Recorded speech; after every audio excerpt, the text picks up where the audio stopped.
let's talk about the West Bank now, actually. What are Palestinians saying there? Because you mentioned that you're seeing the chokehold in the West Bank as well. Absolutely. It is certainly people displaced from their refugee camp homes.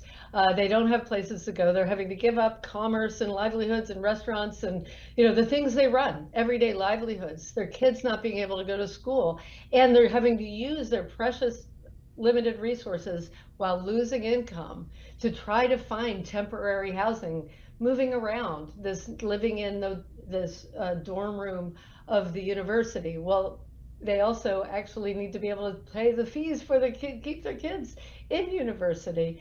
And not only is it a basic needs issue, it is a constant dehumanization and humiliation. I talked to countless people who said to me, we just want to live in dignity and security. We do not want charity. And any human who has to say, please, can you explain that we are not terrorists? We just want to live our lives in dignity, freedom, and security.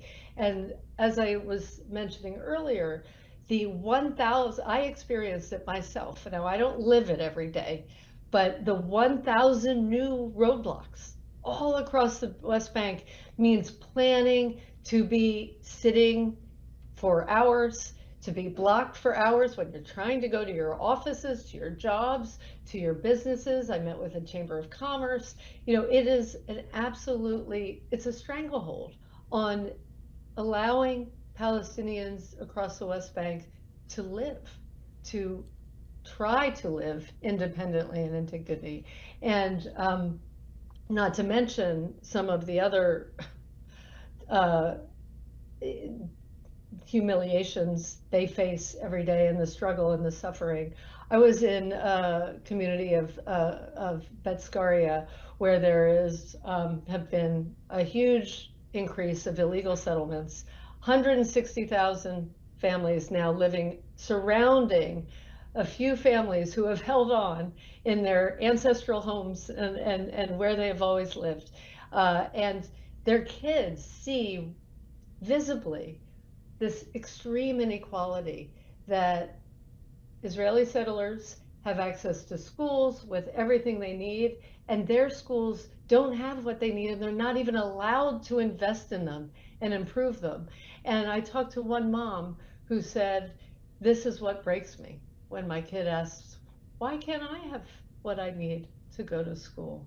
I was with another woman who, while we were together and in that same community, and while she was there having conversations with us, her husband was in his fields and he had been evicted from his fields, and she had to race out of the meeting to talk to him because he had been evicted and the settler violence was increasing.